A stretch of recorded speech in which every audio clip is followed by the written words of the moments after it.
ইসরায়েলে পরমাণু বোমা ফেলবে পাকিস্তান। সত্যি কি তেল আবিবকে এত বড় হুমকি দিয়েছে ইসলামাবাদ? ইরান জোর গলায় প্রচার করছে পাকিস্তান নাকি তাদের বাঁচাবে।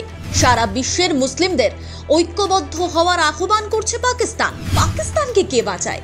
সেই পাকিস্তান নাকি আবার বাঁচাবে ইরানকে, তাও আবার ইসরায়েলের হাত থেকে। শুধু তাই নয়, পাকিস্তান পারমাণবিক বোমা ফেলবে ইসরায়েলের উপর। হ্যাঁ, ঠিক এমনই দাবি নাকি করেছে পাকিস্তান। আর তারপরেই সোজা পাল্টি। পরমাণু বোমা প্রায় হাতে পেয়ে যাচ্ছে ইরান। এই আশঙ্কায় শুক্রবার সকালে অপারেশন রাইজিং লায়ন শুরু করে তেল আবিব। ইরানের সামরিক ঘাঁটি এবং পারমাণবিক অস্ত্রভান্ডার লক্ষ্য করে আকাশপথে হামলা চালানো হয়।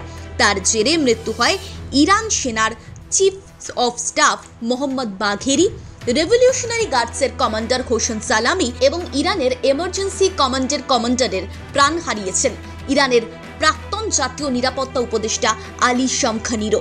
এরপরই পাকিস্তানের প্রতিরক্ষা মন্ত্রী খ্বাজা আসিফ সারা বিশ্বের মুসলিমদের ঐক্যবদ্ধ হওয়ার আহ্বান জানান। তার কি বক্তব্য? খ্বাজা আসিফ বলছেন, যদি এখনই মুসলিমরা ঐক্যবদ্ধ না হয় তাহলে ইসরায়েল সকলের সঙ্গে একই আচরণ করবে।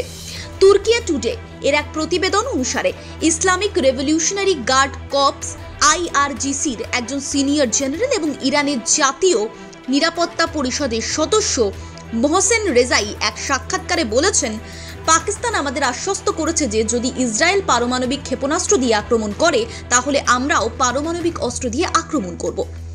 এর ঠিক পরেই ইরানের জাতীয় নিরাপত্তা কাউন্সিলের সদস্য মোহসেন রেজাই দাবি করেন, ইরানের উপর পরমাণু বোমা ছুড়লে পাল্টা ইসরায়েলের উপর বোমা নিক্ষেপ করবে পাকিস্তান। কিন্তু পাকিস্তানের সরকার কি এই একই কথা বলছে? অনেকেরই মতে, যেখানে ভারতের বিরুদ্ধে লড়তে গিয়ে নিজেরা নাস্তানাবুদ হয়ে গিয়েছে পাকিস্তান, সেখানে সেই পাকিস্তান কি করে এমন কথা বলে? জানা যাচ্ছে, পারমাণবিক অস্ত্র ব্যবহারের সব এমন সম্ভাবনা অবশ্য বাতিল করে দিয়েছে ইসলামাবাদ। পাক বিদেশ মন্ত্রকের তরফে জানানো হয়েছে, ইরানকে এমন কোনো আশ্বাস দেওয়া হয়নি। এরপরে স্বাভাবিকভাবেই বোঝা যাচ্ছে পাকিস্তানের রাজনৈতিক নেতা মন্ত্রীরা উস্কানি দেওয়ার জন্য বড় বড় মন্তব্য করলেও পাকিস্তান সরকার কিন্তু নিজেদের ক্ষমতা সম্পর্কে খুব ভালো করেই জানে। তাই তারা কিন্তু বুঝে শুনেই ইরানের দিকে সমর্থনের হাত বাড়াচ্ছে।